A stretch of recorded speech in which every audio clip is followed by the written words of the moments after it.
This is episode number 24 with L. Scott Caldwell. Coming up.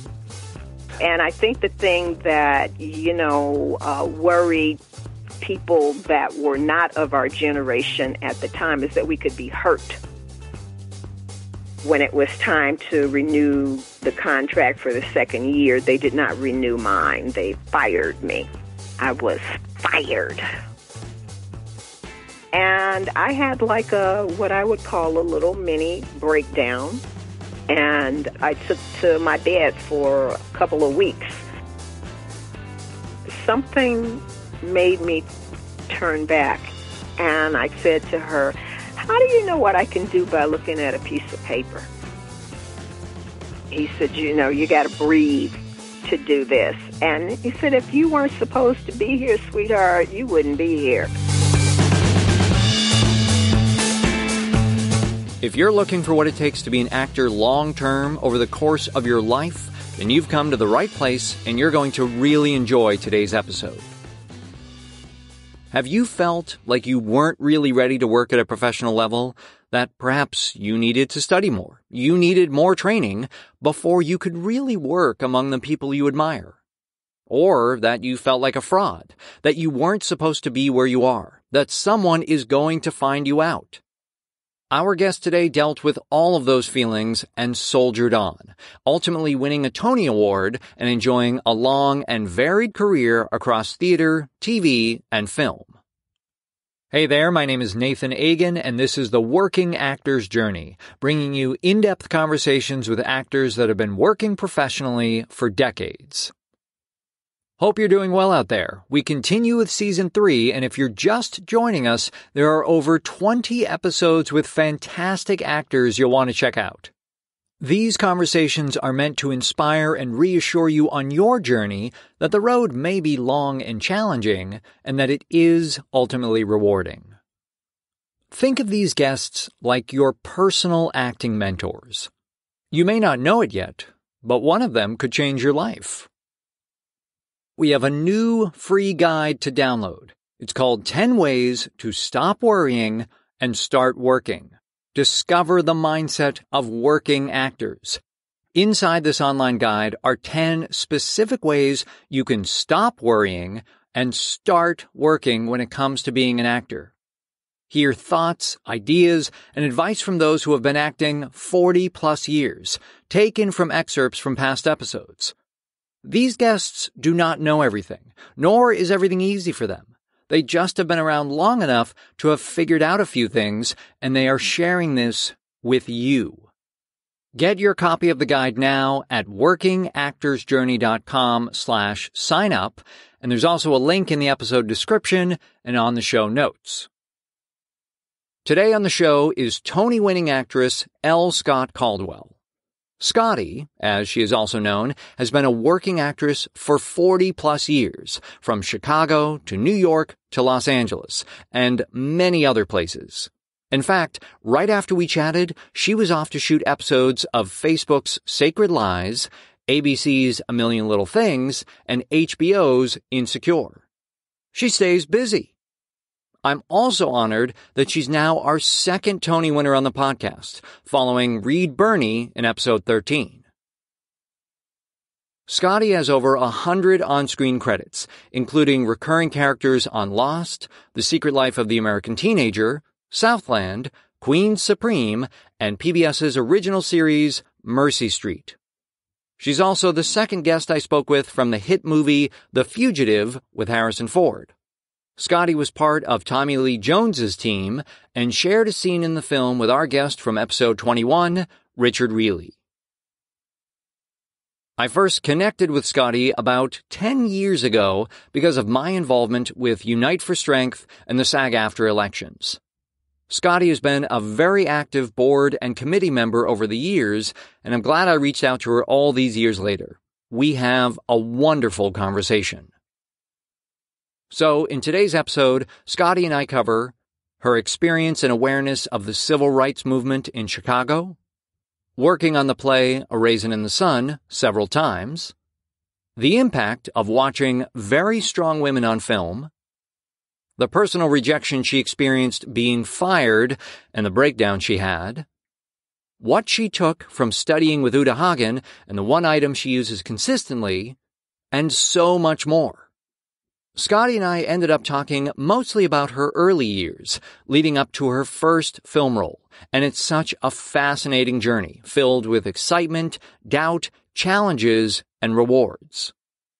We did intend to chat more, but even though there was still so much left to talk about in her life, I'm really thrilled with everything we did cover. Even if there's never a part 2, it's a great conversation about the life and beginnings of a working actor. Now, if you're enjoying these episodes, I want to let you know you can also become a premium member of the show, and there are a number of different perks, including bonus episodes, exclusive opportunities, and more. Members can hear additional conversations with past guests Robert Pine, Dawn Diduick, Richard Reilly, and Tony winner Reed Birney. Head over to workingactorsjourney.com/premium to find out more and become a member. A special shout out to those at the co-star level or higher. Adam, Jeff, Robert, Ken, and Ralph. Thrilled that you all are members. So here's a bit more about Scotty's journey. She grew up on the south side of Chicago, attending local elementary and high schools, joining a drama club, and that's when she first saw the Negro Ensemble Company, a group she would later join. She attended Northwestern University and then Loyola University, earning degrees in theater and communications, and her teaching certificate. Her Broadway credits include Proposals, A Month of Sundays, and Home. She has also appeared off-Broadway in About Heaven and Earth, Colored People's Time, Old Phantoms, and A Season to Unravel. Her TV credits include roles on Judging Amy, JAG, Chicago Hope, The Practice, The Pretender, ER, and LA Law. She's also starred in numerous films, including Mystery Alaska, Dutch, one of my personal favorites, and Waiting to Exhale. Scotty won Broadway's Tony Award as Best Actress for August Wilson's Joe Turner's Come and Gone. She was awarded the Drama Log Award for her work in Proposals, an Obie Award for her performance in Going to St. Ives, and the LA Drama Critics Circle Award for lead performance as Lena Younger in A Raisin in the Sun. She recently returned to August Wilson's work on stage in Gem of the Ocean at South Coast Rep in California. I'm very grateful that amidst her busy schedule as a working actor, I was able to chat with Scotty. And I hope you enjoy this one. So here we go with episode number 24. Please enjoy my chat with L. Scott Caldwell.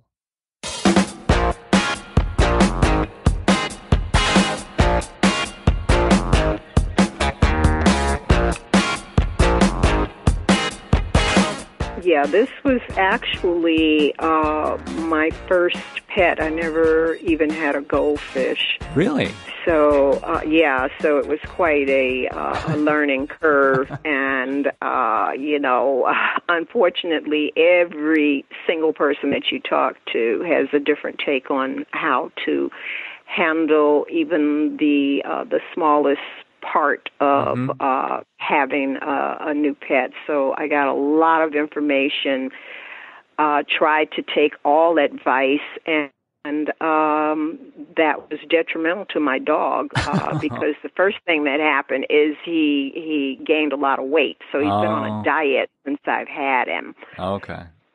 And I remember the first time we were walking down the street and saw another beagle coming up the street. That beagle's belly was touching the sidewalk, and I kind of, to the side said to my dog, now you don't want to find yourself in that position ever. Exactly. And but it was like I was just laughing about it. And about a year later, my dog was so overweight that he had to be put on a special diet. Mm-hmm. And he's had a lot of health issues, a few surgeries, and a big one last September for cancer. And was in the hospital for 21 days, and it took, all this year to recover because the wounds eventually had to close on their own because the flap surgery, as they call it, did not work. Oh, okay. So it was a very, very big process, and that also affects work that I was able to take and not take because I couldn't. There was nobody to take care of the dog, and the only thing that I could do, which is something I did, I came down to San Diego to do a reading of Charlene Woodard's new play in, I guess it was October, and I had to put him back in the hospital for the few days I was going to be down there because there's not a daycare or, a service like that will take care of a dog that has medical issues. Sure, yeah. So it's been quite a challenge because I have had to, just turn work down. Yeah. Speaking of travel and all that, I wanted to start in Chicago. This is another place I've lived, and actually, as I did some research, I was like, wow, we were kind of in the same area, many decades apart. But you grew up in the south side of Chicago, correct? Correct. Yeah. So Woodlawn was the predominant area that I grew up with, Woodlawn. Right, and at least looking at maps, that it seems to border the south side of the University of Chicago campus, that it kind of, it stretches a little bit even further south. Yeah. For a year. In fact, I went to I went to Hyde Park High School, to where I graduated from, and I was in a program at the University of Chicago that was called Upward Bound. So I took some classes at the University of Chicago in preparation for college. Oh, cool. And so that's like that Hyde Park High School. Is that what the lab high school became? Like, did it become the lab high school? I know it's like a very... I think it eventually did. But when I went there, just before I graduated, I think maybe in 65, 66, they built another high school in the Hyde Park area called Kenwood. Yes, yep, yeah, right on 51st, yeah. Right, and all of the white kids at, the white and the Asian kids at Hyde Park High School started going to Kenwood. Oh, interesting. Wow. So then, so at a point, Hyde Park High School became predominantly black. I mean, there was still some, Asian and white kids, but the largest majority of them that were already living in Hyde Park, the area, transferred over to Kenwood. Interesting. Yeah, when my fiance was going to medical school at U Chicago, she finished up last spring. We lived in Hyde Park and for a year in the Woodlawn neighborhood. So, it was such a fascinating place to live because you had such a mix of cultures and, economic divides between, with such, you had such wealthy individuals living near such, people without resources or means, and yet they'd all converge at the grocery store or the library. I mean, it was just such a fascinating mix, living in the South Side. And, of course, most people think of Chicago like the Loop and North, of like where, you go to do everything, but there's just still so much going on the South Side. And it was really fun to live in that area for a few years. Well, that's interesting because, as esteemed as the University of Chicago is, it follows the pattern of most wealthy universities in inner cities. They're, part of the gentrification of the area. Yes, yeah.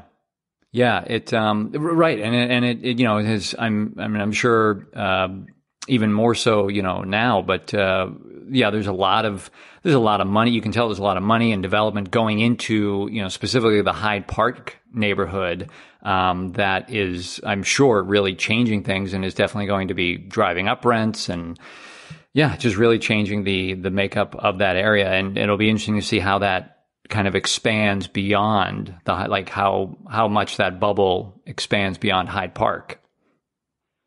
But it's always been that way as long as I can remember, because the University of Chicago's been there, for a century. So, right. And they've been, like, as I say, like most universities, like Yale University, you're in where that's located. You're in basically the pink light district, so to speak. Right. But there's always that poverty bordering these very, very wealthy institutions, and a lot of people don't really realize that what it's ultimately about is the land grab. They own so much real estate that you wouldn't even imagine that they own. Yeah. And so, there's that. But I was happy to be a part of the program that I was part of, and it gave me exposure to, things that I wouldn't have been exposed to. So I was grateful for the time that, I was there, but still very aware that that was, in those days, just their attempt at, you might call it diversification, so to speak, and quotas and all of that were that was the name of the game at that point. Right. And of course, liberal universities always want to be, at the forefront of those conversations. So, it's interesting to be aware and still be grateful to be part of something. But I was very aware of what all that, was. Mm. Well, yeah, there's a couple things I'm really interested to talk about, specifically about the South Side of Chicago, or just your experience in Chicago, growing up, because, I'm always fascinated with, particularly, I mean, I guess you could probably pick a lot of decades in the U.S. as, just having a lot of things going on. But, I look back at the 60s as such a turbulent time. And of course I think about, okay, you were in high school and graduating around the time that, of course, Kennedy was shot in 63, and then Martin Luther King, and then Robert Kennedy in 68, and then even the riots outside the Democratic National Convention, and that was in 68 as well, I believe. Yes. And so, how much were you aware? I mean, and I know Martin Luther King had, I think his headquarters for, what he was doing was in Chicago as well. Or part of the work he was doing was headquartered in Chicago. So, how aware were you of, all this tension and strife going on in the country, being in the South Side of Chicago? Very aware. As in, most cities, not just Chicago, there was an awakening during the 60s for Black people. That was, when the terminology or the phrase, say it loud, I'm Black and I'm proud, came into vogue with James Brown. That was one of his big hits. And the Black Panthers were, coming into view. There was all kinds of things going on that related to Black people. And I was fortunate in that at Hyde Park High School, it was a high school that attracted a lot of very fine educators at the time, and one of those was a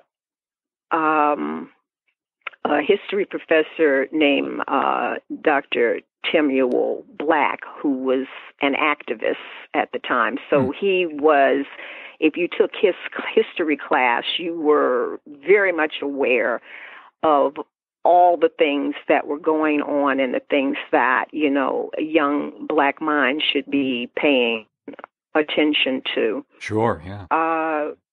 So, and as a matter of fact, when I was in high school, I started to wear my hair in an afro. That was a big thing for young Black women. to suddenly be wearing afros. And that was what would be considered a political choice Sure. at the time.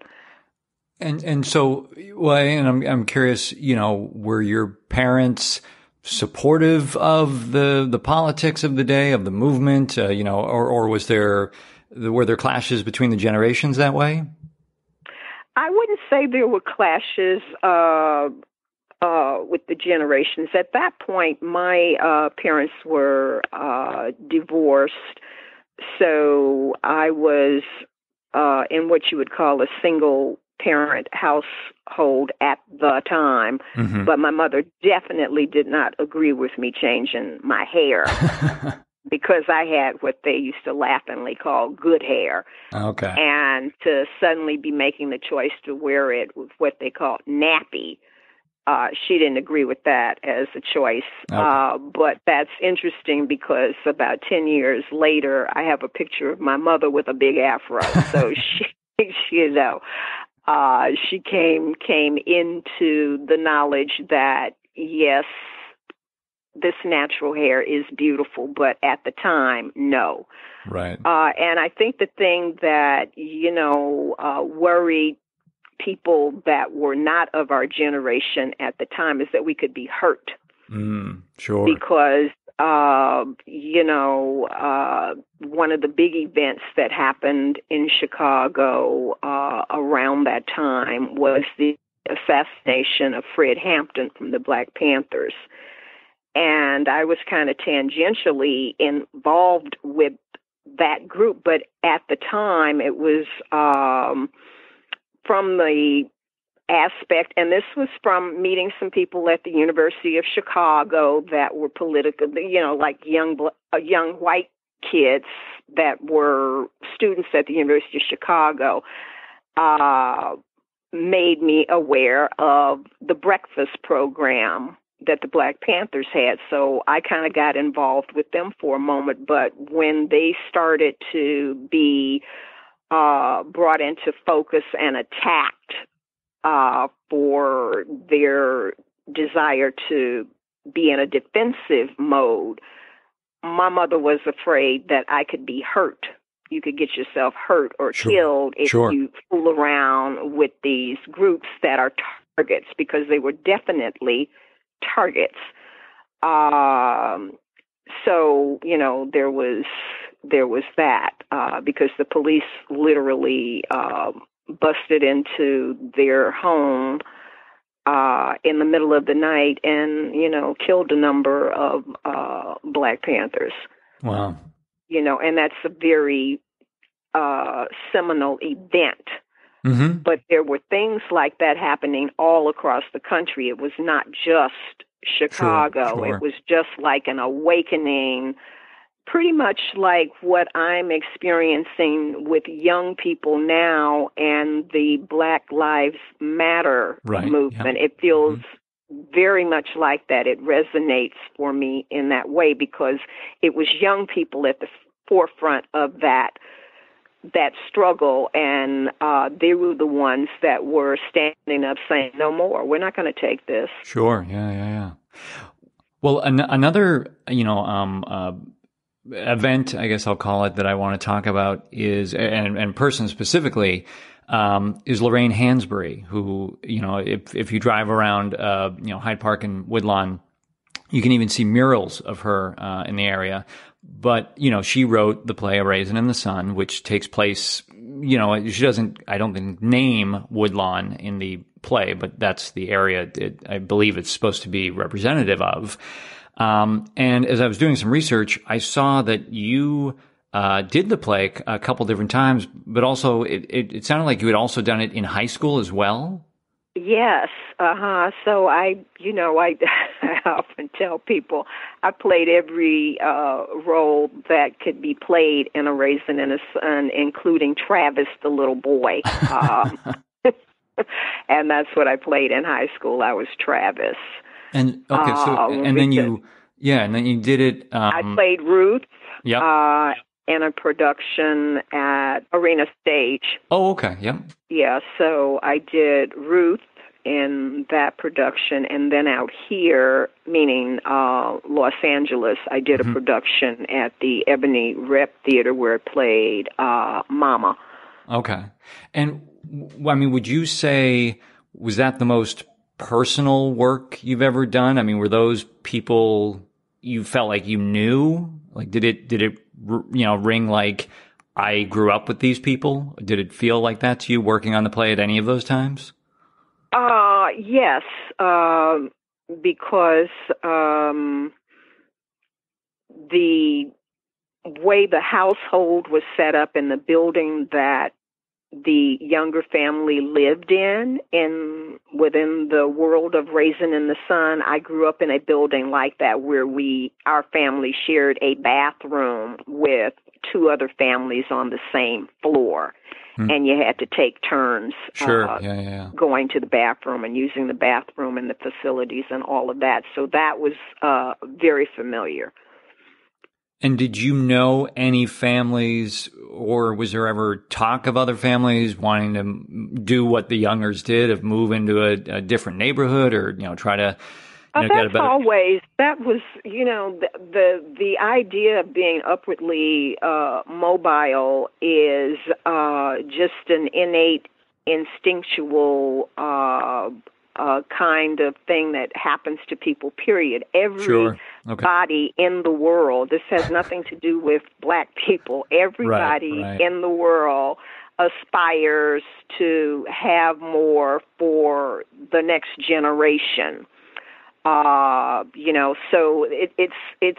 it's not unusual to be striving to have more and to make sure opportunities exist for your children. And so the fact that people find that so unusual is bizarre to me, because that's just a natural human instinct. Mm.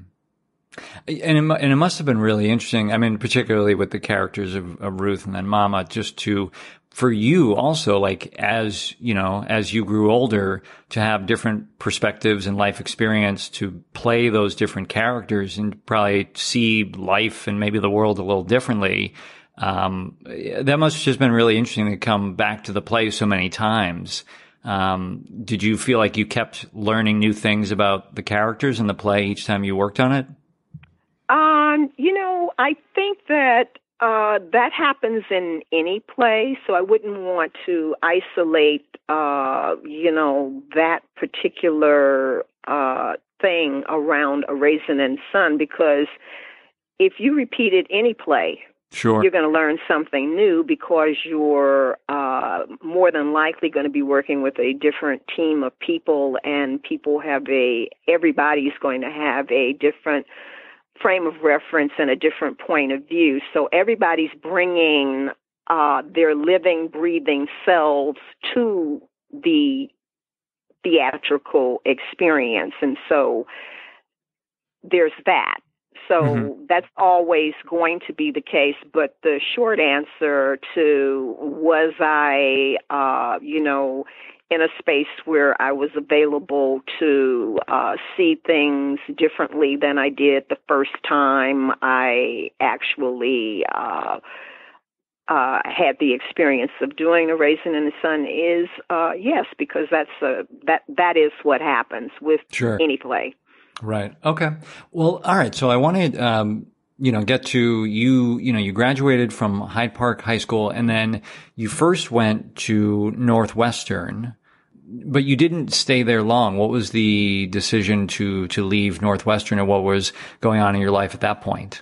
Well, to backtrack a little bit, going back to the program that I was involved with, Upward Bound at the University of Chicago. Right. Yep. One of the things that was available to people that was in that group is we would get taken to different universities across the country to sort of see what they were about, and if we were interested in going to that school for whatever reason. And the school that I selected, that I was one of the schools that I was selected to attend was University of Wisconsin at Madison, and I chose that school because another friend of mine who was also in the program had picked that as the spot that she wanted to go to. Okay. But it turned out they did not offer me a full ride. And so whatever the difference was that needed to be made up, my mother did not have it. And we didn't have means to raise any more money. So it became obvious to me that I was not going to be able to go, to my dream school for economic reasons. But it didn't dampen my spirit too much because I had, I guess, like accelerated in high school. So I was 16, when I was a senior. I was 16 years old. So I had time to figure it out. And I thought, well, what I'll do is I'll just, I'll get a job and, then I'll decide, what I'm going to do next or how I'm going to do next by getting the job and saving money and all of that. And so by the time I was getting around to, okay, now what do I do if I stay in Chicago? One of the schools that had also been on my radar was Northwestern. So I had, was able to go back in and get a provisional acceptance there without declaring a major or anything like that. So it's just taking classes, core classes. So it was very difficult to get there. I was taking a couple of classes at the Evanston campus, and then they also had a campus, downtown near North, and taking some classes there. So it was pretty difficult getting around. I didn't drive then, and I didn't quite know what I wanted to do yet. I wasn't really thinking theater at that point. Okay. That was not the reason that I was thinking about it. But while I was there, I met the chair of the department, theater department at Northwestern, Les Hendricks. And I'm not sure how that happened, but I think because I was also, doing community theater, anything you could do related to it as a hobby I was doing. And I think he, came to a performance of there was a Black theater group called Kumba, Belgrade Ward's theater group. Okay. And so I met him and, was made aware that he was the chair of the department. And, I said, well, I might be interested in, getting into theater, maybe taking some acting classes. And he, said that, I could take his acting class. So that's what kind of started it. Okay. But I was also interested in communications because I was always told that I had a nice speaking voice and that I should explore that. So I took some classes in the communications department as well. And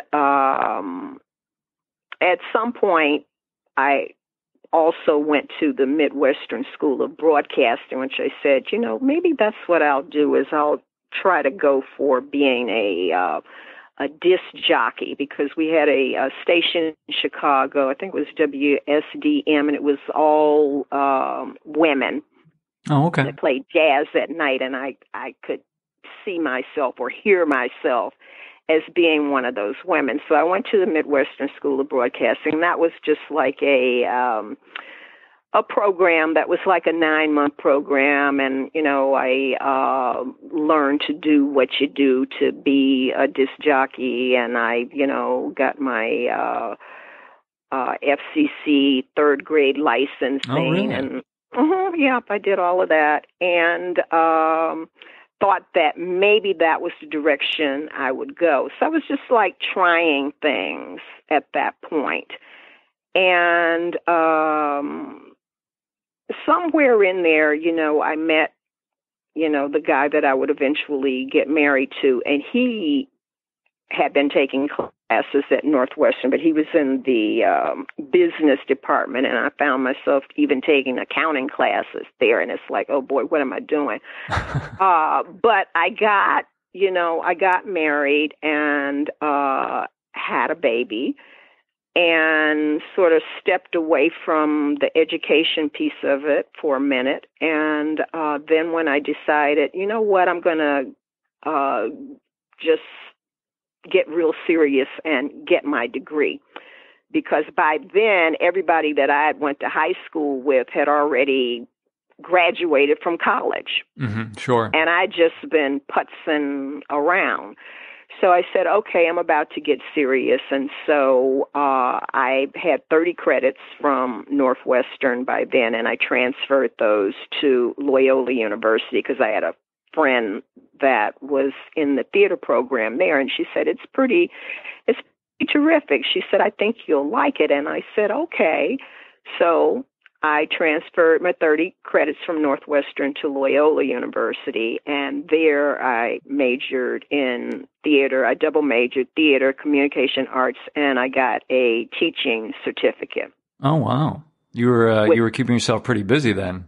Well, I had the idea that I was going to teach, because when I was a kid, that's always what I thought I might wind up doing, is teaching, because one of the games we played when I was a kid was school, and I would always make sure I was the teacher, because I would be in the front of the room, with all the other kids in the neighborhood, and I would be the one, telling everybody what to do and so on and so forth. And I was pretty good at it because I, was an avid reader. I won spelling bees and all that. So I was, I would call myself like a smart kid. Mm-hmm, mm-hmm. So I was always the teacher in these pretend games that, we would play. And so I thought that meant that I wanted to be a teacher. And what I would later kind of like discover is I liked pretending to be the teacher. Mm-hmm, mm-hmm. So I was finally able to make the connection that I liked pretending, and I liked escaping the life I was in. As I said, I was an avid reader at, Emily Dickinson, her poem, "There is no frigate like a book to take you near and far." And that was sort of like my escape from my my life in the inner city is books. And my favorite was Pride and Prejudice. Really? And yeah, that was the world I lived in. Mr. Darcy was my boyfriend.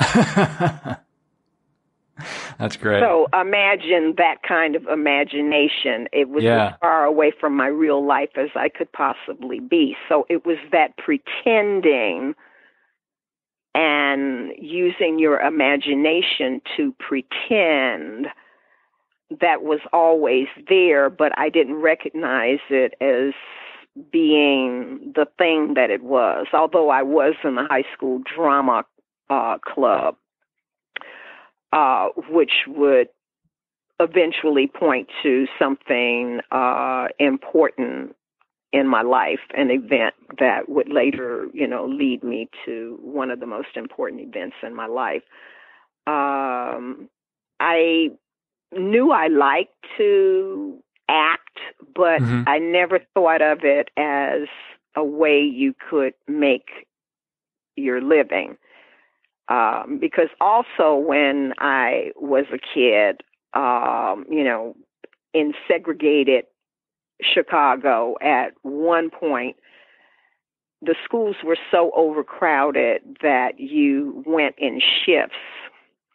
And at a certain period of my life, I might have been like 8 or 9, I went in the morning shifts, and my sister and my brothers went in the afternoon and the morning. So there was no place for me to go in the afternoon because my mother worked. So, I got dropped off at the Lex movie theater on 63rd Street. Oh, wow. To sit there and, wait to get picked up in the afternoon by my sisters and brothers. And there was a lady that, cleaned there that, I think she lived in our building, or my mother knew her some kind of way. It didn't go on for a long time, but it was some months that this was the arrangement, that I would get dropped off and get picked up later. Right. Wow. And so I watched movies. Sure. Yeah, whatever was on the screen. But that's when I became aware of, Joan Crawford and Betty Davis and Loretta Young. And the only black people that you saw on the screen in these movies were the women that played the maids. Right. Yeah. Hattie McDaniels and Louise Beavers were the two. They were in all the movies. Right, right. These two black women. But to me, they were invisible. I only had eyes for Betty Davis and what she was doing. And these, remembering that Betty Davis and Joan Crawford and, other women like that, Barbara Stanwyck, were playing very strong women. Right. Oh, yeah. They had roles where they were, large and in charge, and I got fascinated by that. And I thought some kind of way, if you did that work, that you were in charge or something, it was all mixed up in my head, but I didn't see it as anything I could do because the invisible people that look like me didn't register. Wow. So I didn't see myself being able to be an actor because that was my, awareness of acting, what I saw those women doing. So it would be, the year that I graduated, as a matter of fact, my high school drama teacher, Mr. Leslie Jones, took the class to a production in Hyde Park at the Hyde Park Theater of A Day of Absence, written by Douglas Turner Ward and directed by him. And the Negro Ensemble Company is who performed this production, okay? Sure, yeah. That was the first time I ever saw black people on the stage. And that's when something started to churn in my head a little bit, like, okay, black people can do this. Was this the event that you were alluding to that changed your life, through the high school? In a way, because it would be in 1978 when I would finally get to New York and have the opportunity to audition for the Negro Ensemble Company for Mr. Douglas Turner Ward himself. Yeah. That those dots were connected. What was the decision to go to New York? Because I knew, or at least I read that, you were interested in auditioning for HB Studios, and then, the Negro Ensemble Company, was also something that you could audition for. But what was because Chicago, there's certainly a lot of theater going on there, but what was the decision to go to New York? Well, there wasn't a lot of theater going on in Chicago, and especially not for black people. That's okay. Yeah, that's a good point. So you had, Steppenwolf and Wisdom Bridge and St. Nicholas. Right. So there were a number of theater companies, but they were, for white folks. Yeah. No, Okay, even the yeah. Goodman, as a matter of fact, if you ever got cast in anything at the Goodman, that was like, and you were a black person, good luck with that, because I was cast by Gregory Mosier, was the casting director of a play called Benito Sereno, and I got cast to be one of the slaves in that, but I couldn't do it because I was, in the process of trying to graduate from Loyola, so I couldn't take the job. But that was a big event, that a show that was going to actually cast black people that lived in Chicago would happen, because what goes on, and it still goes on today, is if you're a native, they're always going to put you on the back burner list. They bring people in from out of town to do production, so it's very difficult to get an opportunity to be cast at, a major theater in Chicago. And as I said, I was, bumping around the city doing all kinds of things that I could do with different theater groups. There was one called X-Bag. I did some productions there. I was involved with the Chicago Black Theater, and at some point I was hired to be an artist in residence. I think that was maybe after I graduated. So that was just before the year, maybe 76.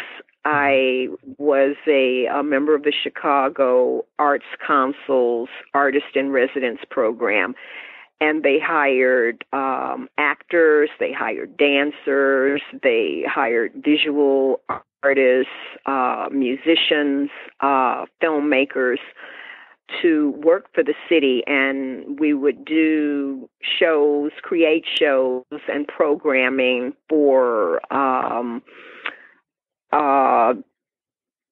it could be the prisons, it could be for hospitals, it could be for nursing homes, anything that was related to the city, that was funded by the city.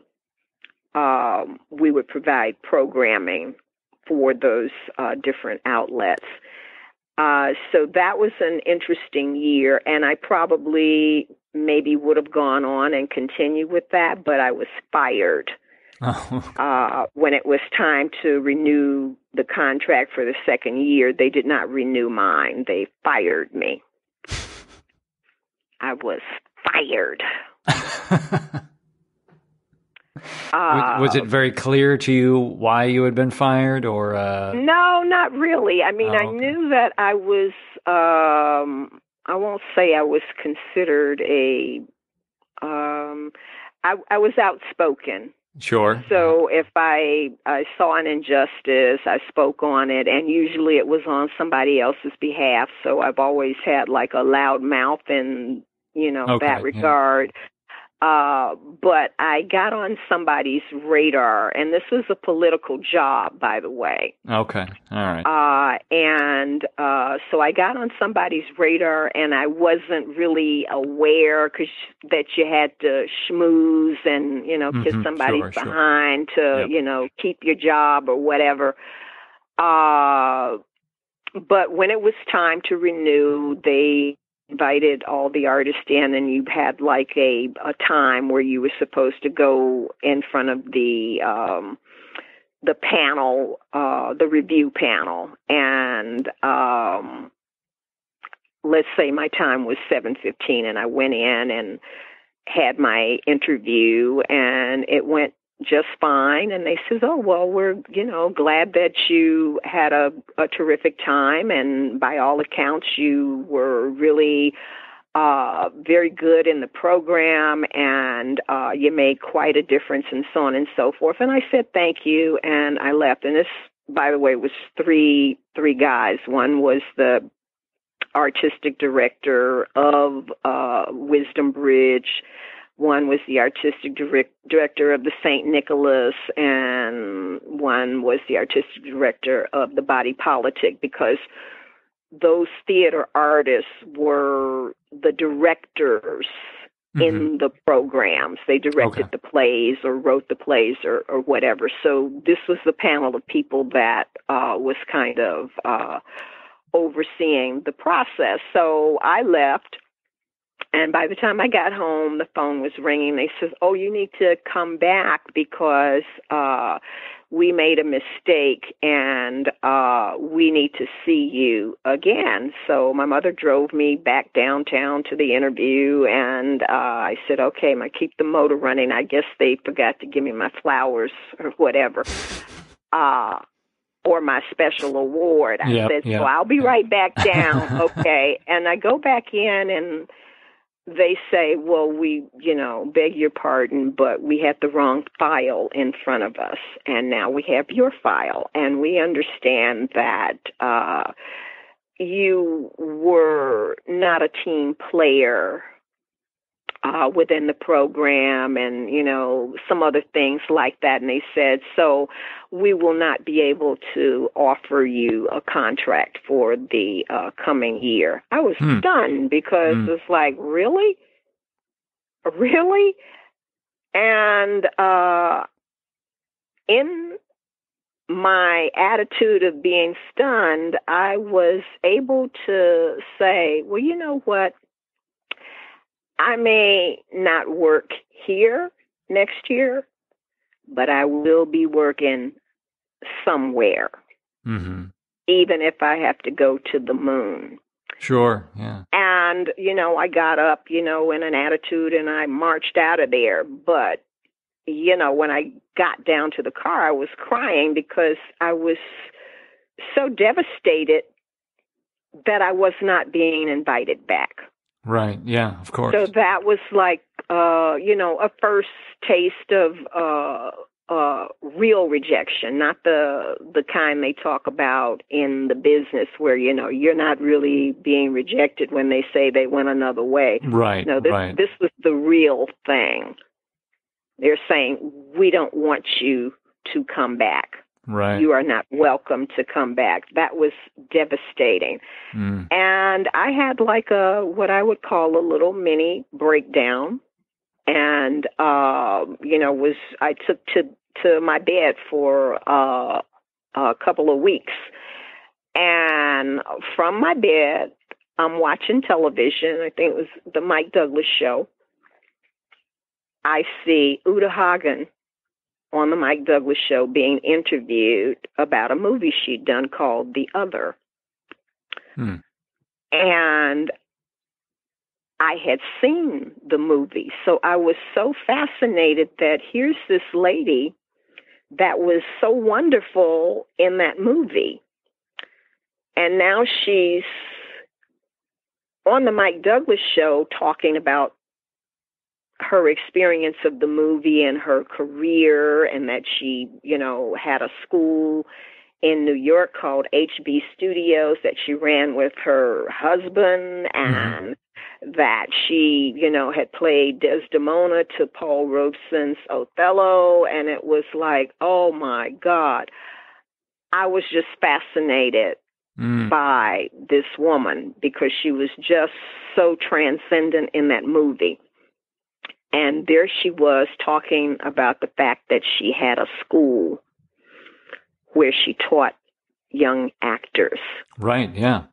And I thought, oh my God, if I could get to New York to study with her, oh my goodness, if I could just get there. And so I started to hatch this plan. I didn't know how I was going to do it, but that's what was in my head. I got to get to New York. I have to audition for her. I have to get into her class. So it took me another 6 or 7 months to kind of figure out how I would do it. And as I said, I was married at the time. So I said, to my husband, I would like to go to New York to try for this. And, He said, I think if you get in, I think we can work it out. You know, even though I had my son was 5 years old by then. I think we can work it out because he worked for legal services. He was back and forth in New York. And he said, I think we can, you know, make it work. How long is the class if you get in? And I said, oh, it's 16 weeks. He said, okay. He said, yeah, we might be able to, you know, figure that out. So I went to New York. I had a girlfriend that was studying medicine, and she was at Harlem Hospital. And she lived in the interns' quarters. Oh, okay. So she got me in there, you know, because I was only going to be there for a few days. And she said, you know, they won't even know you're here. You can stay here and, you know, do your audition. And, you know, and so, yeah, that's what I did. I went there, was at Harlem Hospital. I had scheduled my audition for Uta Hagen, but what I did not know is that the first round was not Uta. It was one of her proctors that would, you know, select people to move on to the next level. Yeah. And I didn't know that. So I was there longer than I thought I was going to be because I had to wait another week I moved from the first step and was told you come back in 1 week and you audition for Uta. And so I, you know, did that and was prepared to do it, by the way, because when I graduated from Loyola, I was preparing for the TCGs, and you had to, you know, do a classical and a contemporary piece and all. So I already had that material ready. Got it. So because I'd already performed it. So I said, well, I'll just do the same thing for Uta, which I did, classical and contemporary piece. And so I was sitting there waiting to go in for my appointment at HB Studios, which was in the West Village. And there was a woman sitting next to me reading the backstage, which I'd never seen before. And she had the page open to Negro Ensemble Company announces auditions for resident company. And I said, oh, my God, the Negro Ensemble Company. They're having auditions for the resident company. And so I said, can I see that, you know, and she said, I'm going over there after this. She said, you want to walk over with me? And I said, yeah, thank you. So that's literally what happened is I auditioned for Uta Hagen and left that building and walked across the village to the East Village and was standing outside the Negro Ensemble Company at, 2nd and 8th Avenue. And there was a line like around the corner of people lined up waiting to audition. But the way I got into the building and up to the top of the stairs and the front of the line is there was a sign that said, Equity members seen immediately. And I was Equity. Because in Chicago, I had done a couple of voice-over commercials and joined AFTRA. And back in those days, if you were a member of one union, you could join the other unions for half price. And I said, well, you know, I probably would never get a chance to do a professional stage play, an equity stage play, but I'm going to join anyway. And I also joined SAG. I said, I'll never get to be in a movie, but I'm going to join these unions anyway because I had the opportunity. So happenstance, I was a member of Equity that took me all the way up those stairs to the front of the line. Yeah. Oh yeah, believe me, I'm not a member of Equity, and I've spent a lot of time waiting to try to get in on an audition. So it was great that it was very fortuitous that you had that you had that ability to jump right to the front. Well, you say fortuitous, and I'm going to say everything that I tell you today about a door opening for me is just like that. It's like, how in the world did you get a lucky break like that? And so I'm interviewed by the person that is going to take you to the next step, and she looks at my resume, which I had, created some, it didn't have anything on it, not really, nothing professional. It just whatever little things I had done in Chicago. And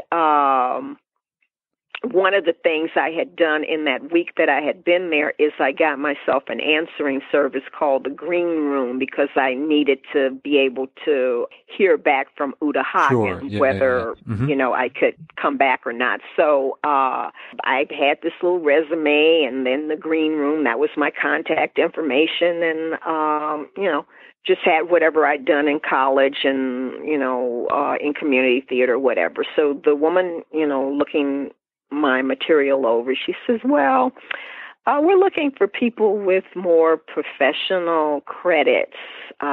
So I would suggest maybe you try up at the Frank Silvera Writers Workshop, which was in Harlem. And I said, oh, okay, thank you. And I got up to leave, and something made me turn back. And I turned back around and I said to her, how do you know what I can do by looking at a piece of paper? And it kind of took her off guard. She said, oh, so you think I should give you and I said, well, that's what I'm here for. Right. So I guess the gall, boldness of me saying that made her said, okay, be back tomorrow at 2:15. Wow. So I came back the next day at 2:15 and found myself in front of Douglas Turner Ward. And I did the same 2 pieces for him that I had done for Uta Hagen. And, I did my classical piece, Catherine from Henry VIII. Sir, I desire you do me right and justice and bestow your pity on me, for I am a most poor woman and a stranger born not of your dominion, having here no friend indifferent, nor no more assurance of equal friendship and proceedings. Alas, sir, in what have I offended you? So I went from that to niggas. I'm sick of niggas, ain't you? Wow. And he fell off of his seat and was just bowled over with laughter. Yeah. And there were people peeking in. The woman that had given me the audition and some other people were peeking through the door, I guess, to see how I would do or if I would fall on my face or whatever. But I left there, and it was like I was on a cloud, because I had the experience of auditioning for Douglas Turner Ward, the artistic director of the Negro Ensemble Company, who I had seen my senior year in high school. Right. Unbelievable. And it was. Yeah, it was. Yeah, it sounds like you did what you had come to do, that you were very happy with the pieces, and obviously it sounds like you were very comfortable, and also it showed that you were an actor of some depth, being able to combine, figure out which pieces to combine and what to use and how to, show your range, and of course that's what I would imagine artistic directors are looking for. Is like, okay, we need someone who not only can do the work, but is someone of depth and has some, ideas and things. So Well, it was an amazing experience, because, the next day I heard back from Uta Hagen that I had been accepted in her class. So wow. I hightailed it back to Chicago to pack for my 16 weeks with Uta Hagen. And when I got back, they were calling me from the Negro Ensemble Company, offering me a spot in the resident acting company for the next 9 months. So what was going to just be the 16-week experience of studying with Uta Hagen became something entirely different. All of a sudden, I'm a working actor. I did not know I was ready to be a working actor, and I always questioned that in myself, and I think that held me back a little bit at first because I just didn't believe where I was or what I was doing. Sure. I knew I was ready to study at another level, but I did not know I was ready to work. Got it. Interesting. So it was quite an experience, and everything that I learned about acting, I learned at the Negro Ensemble Company because they had some heavyweights there. And so did you end up doing the 16 weeks at HBO Studios, or did you just go right? No, I didn't. I wasn't able to do the entire 16 weeks, but I did start her class, and maybe 7 weeks in, Miss Hagen asked me to give up my spot because she did not encourage you to be working and studying at the same time. Got it. That was like one of her rules.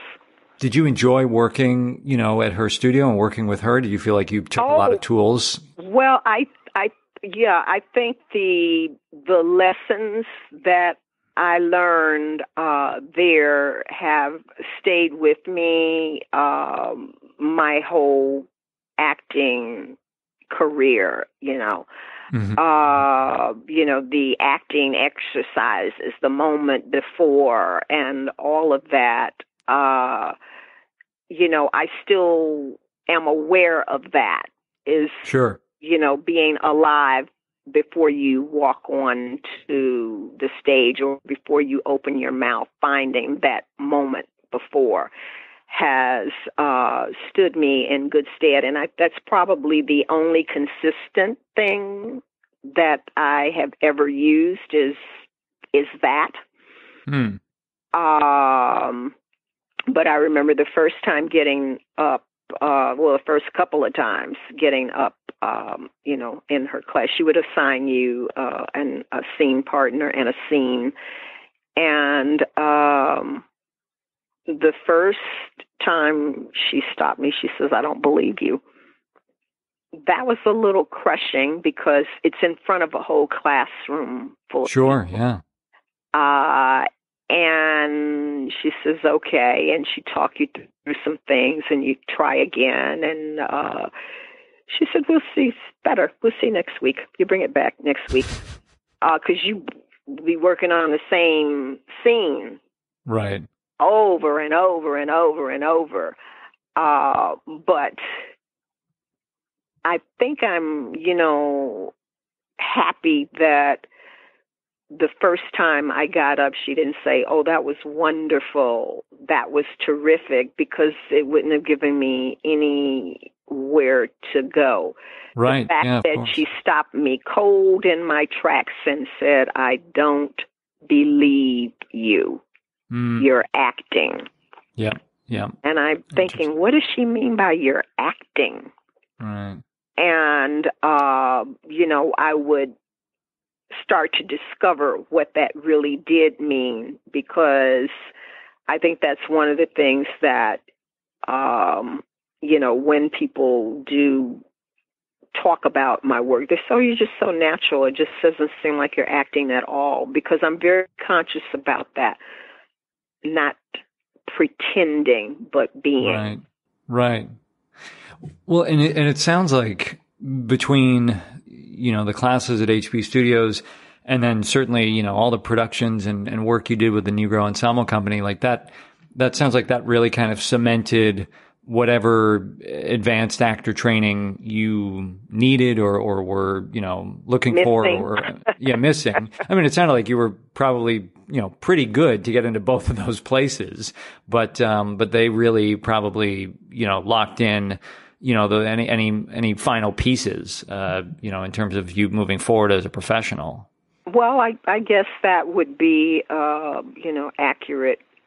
Did you see it as, like, especially with the Negro Ensemble Company, that, like, did you feel like you were still learning all the time, or did you see yourself as a peer? Okay, yeah. No, I never saw myself as a peer because I had seen these people when I was a high school student. Mm-hmm, mm-hmm. So there's no way I could consider myself a peer, right, in that group of actors. So, like I said, I always felt like I was a fraud and like I was holding my breath. In fact, that's what one of the actors says, you're not breathing. He said, you got to breathe to do this. And he said, if you weren't supposed to be here, sweetheart, you wouldn't be here. Mm. So just forget about that piece of it. You're supposed to be here, because if you weren't, you wouldn't be. Right. And so that helped a little bit. And because they were also nurturing, even though I was, I was 28 years old. So it wasn't like I was an ingenue that just got off the bus. I was a 28-year-old married woman with a child. Right. Yeah. So, there was that, I brought that energy with me, that I was already grown, but that I was starting from the beginning, but I was a late bloomer. Mm-hmm, mm-hmm. And that is where I bloomed. Yeah. Very cool. And I know a few years after that, in the early 80s, you started doing some film and TV, it looked like, in New York. And so how did you get started with all that? Did you get an agent because of your work with the Negro Ensemble Company, or how did those auditions come about? Well, I didn't do too much in terms of I think I only did theater in New York. There may have been one or two things that I did in New York, but basically theater was my core business. Yeah, okay. And remained so until I came out to California in 1990 or 91. After I won the Tony, I came out to California. But prior to that, when I was first working at the Negro Ensemble Company, we did all new plays, and I was, cast in every single production of everything that was done in season 1 and season 2 that I was there. And in season 2, which would have been in the end of 1978, beginning of 1979, I did a play called Home, which was a new play, which became a very big hit at the Negro Ensemble Company. And the producers, Liz McCann and Nell Nugent, who were producing Elephant Man and Mornings at 7, wanted to take our show Home to Broadway. So they came to me, the producers, and said, it's time for you to negotiate your contract, Scotty, and you're going to need an agent to do that. And I didn't have one. And I said, well, I could just do it myself. She said, no. You need an agent. You need an agent. So I didn't know anything about getting an agent because I had landed where I landed by the grace of God. It had nothing to do with an agent. Yeah. And so at the time, there was a little guide called the Ross Reports. Oh, sure. Yeah. Remember that? And they would have the listing of all the agents and their addresses, and it was alphabetical order. So I started at the beginning. I called Abrams. I said, I have I'm going to Broadway. I need an agent to negotiate my contract. Click, click, click. I got click, click, click until I reached Arcara, Bauman, and Hiller. And they said, come right over. And they became my agent and negotiated my contract. And I stayed with them until I came out to California after winning the Tony. So that's how I got my agent, by looking through, Well, the and little of course, book. yeah. Well, of course, what most actors don't have is, you're not bringing them money, going like, hey, if you negotiate this, you'll. I would imagine there was a percentage in it for them. So most Oh, of actors, course. yeah, most actors sadly don't have projects to bring to agents when they're looking for one. So that was also a good position to be in. Well, I remember seeing, it looked like there was maybe a TV movie or something called Without a Trace that you did. Yes. And I don't know if that film in New York while you were Yes, there. it Okay, so did. That was I don't know if you are old enough to remember the story of Etan Potts, the little boy in New York who went no, missing. not by name. And, he just disappeared without a trace one day. Right. And the city was alive with that story for years because they never found him. So that was the story. And in this TV movie, I guess that might have been the first thing that I got on camera was that. Yeah. The star of the movie, and this is another serendipitous event here, the star of the movie was Kate Nelligan. Okay. She played the mother of Etan Potts. And I played the mother of a missing child as well. And we were the scene in the movie was we were to do a talk show to talk about our missing children. So we're both in the makeup trailer getting made up for like this morning TV show when the police come in to tell me that they've found my little girl dead. Oh, gee. So wow. That was the scene, and that was, a big deal for me because it was my first thing, and because I was acting with Kate Nelligan, right? Who I thought was just like such a wonderful actress. And what's ironic about that is the year that I won my Tony Award, that's who I was up against, who was favored to win that year. Oh, wow. Yeah, that's right. Okay, that actress. And then there were the other actresses from your show. That was the whole correct. category. But Kate Nelligan was favored to win that year. Oh, wow. That's fascinating. Well, so did you feel, I mean, you said that was your first gig, and I assume your agent at that time, that agency helped you get the audition. Is that correct? That they were the ones who got you in the room? Yeah, I guess, yeah, that's, yeah. Mm-hmm. And did you feel ready acting on camera, or did it feel any different for you? Or no, it didn't feel any different. I felt nervous because I had always been told and led to believe that stage acting was very different from film acting, and that there were things that you had to guard against, if you were a stage actor. Right. But the part of it that made me the most nervous was that I was in the scene with Kate Nelligan, because I admired her acting so much. Yeah. Well, looking at it, kind of the next thing on my list that I wanted to cover, because I know it was around this time, was when you had the back injury, which seems to be probably a little bit of a story. And there's a lot, I want to, because I know you're also out for a couple of years, recovering. So I don't want that to be anything that I kind of rush and try to cram into right now.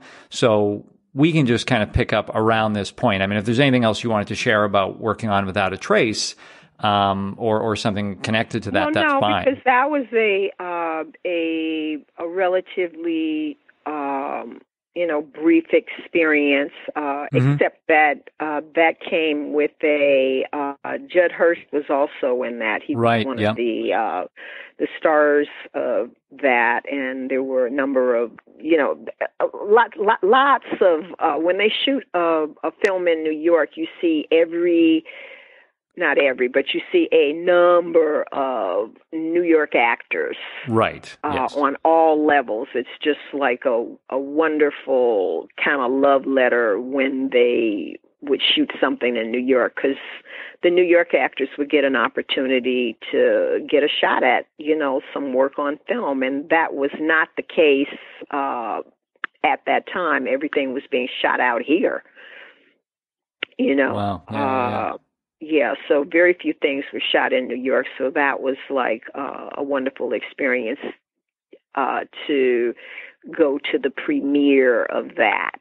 It was a big event, and that was the first time I'd ever had that experience. Oh, cool. Yeah, so those kinds of things. And also, the being 30 years old, having your Broadway debut, when I debuted, right. In Home, that was, like a really terrific experience, and, a night that you'll never forget, Right. And did you feel like at the time you were very kind of aware or present to, things seem to be moving in the right direction? No, I never thought about anything like that. I never had a thought in my head of I'm going to go to New York, I'm going to make my mark, I'm going to be a star, I'm going to do this, I'm going to do that. The things that you hear people talk about, that was never that conversation for me. My conversation with myself going to New York is, I want to go to New York and audition for Uta Hagen. It was that singular. Wow. There was no other thought in my head about anything. And it was just serendipitous that, I was made aware that the Negro Ensemble Company was having auditions, and that became the next thing. Like, tomorrow I have to go in that building and audition for Douglas Turner Ward. No thought in my head, if I get this, I'll be able to parlay this into this or that or whatever. That was never anything that ever occurred to me. Never a dream that I could point to. And maybe that's why I never got further than I actually got, because I never dreamed of getting further than I am. It's always been immediate. Well, so is the focus, or, is your focus more just on the current work, whatever that is, whether it's an audition, whether it's a play? I'm breathing today. It's like, what is, no, I'm serious. It's yeah, like, yeah, no, I hear you. And I'm very serious when I say that, you can't make a dream happen if you don't have a dream, and I never had one. So in terms of me saying all my dreams came true, or I came close to having a dream come true, that is not something I can say, because I never dreamed it. Right. Everything has just happened to me. Right. I didn't say, well, if I get an agent, I'll be able to go out on, movie auditions or TV auditions or any. That never occurred to me. None of that has ever occurred to me. And I'm not proud to be saying maybe the reason I never got to the tippy top is because, I never dreamed of doing it.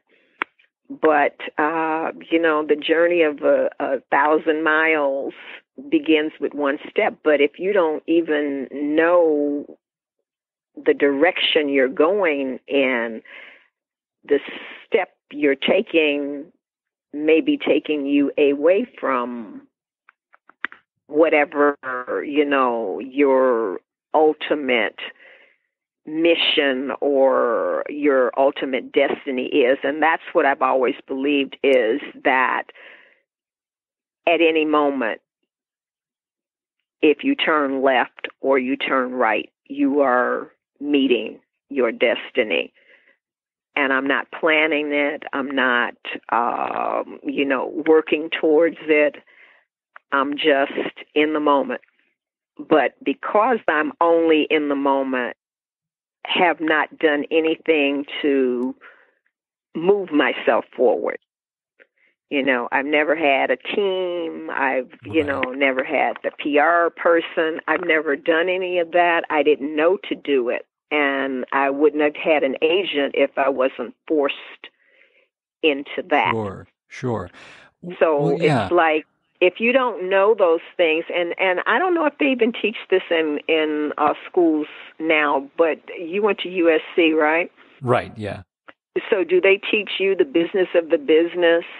At the time I went, there was nothing. I don't even know if it was a class that I didn't take. I just don't think there were any classes about the business of being an actor, which there really is. I mean, especially in cities like LA and New York, and even, you know, Chicago. I mean, you know, lots of other places. But yeah, it is sorely lacking. And I think that's the great thing about online now is you're seeing different, whether it's, you know, websites or blogs or whatever, or even podcasts, you know, trying to fill that gap for actors, because there are lots of actors, very talented actors, who get out there and go, wait a second, I don't know the first thing about the business of this. And, you know, they're trying to, you know, maybe create a resource for the next generation of actors.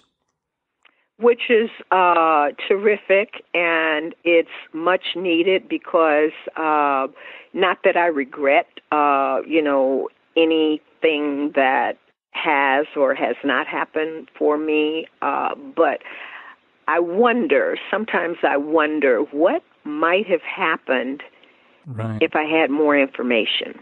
Sure. Oh, yeah, of course. I mean, and, you know, the irony to me, at least, is, you know, we wouldn't even be having this conversation if you hadn't had, you know, quite an accomplished career. And so it's, yeah, I mean, there's always the, you know, could you have gotten to the, you know, the A-list of Hollywood? And maybe, but, you know, the fact is you have had a pretty amazing career, and it's certainly not over.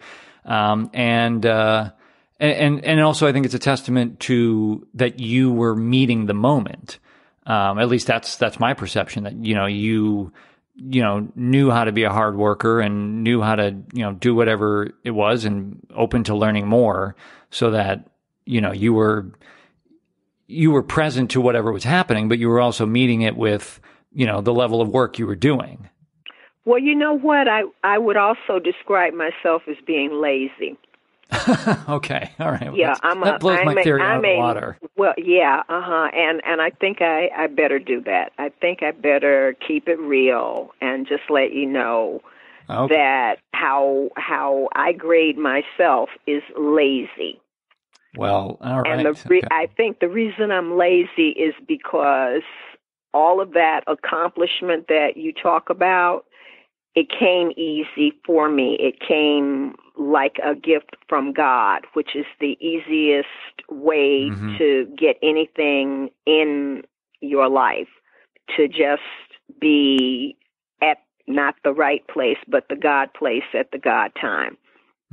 I'll put it that way. Yeah. To be at the God place at the God time. And that's how it has happened for me. So because it happened like that, it's just like I've always just considered that that's the way it will continue to happen. And to a certain extent, it does. But if you want more to happen, you do have to put the work in. You do have to get behind yourself and push.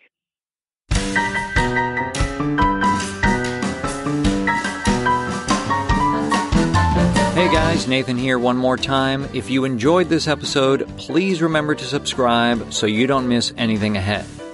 Be sure to visit workingactorsjourney.com for additional info and links for items mentioned in today's episode, as well as all the episodes. You can follow the show on Facebook, Twitter, Instagram, and YouTube. All the links are on our site and in the episode notes. Become a premium member and enjoy additional benefits and perks of the show starting at just $2 per month. Head over to workingactorsjourney.com/premium to join the Working Actors community. Thanks again to today's guest and to everyone that makes these episodes possible. And a special thanks to you for listening. I'm Nathan Hagen, and enjoy the journey.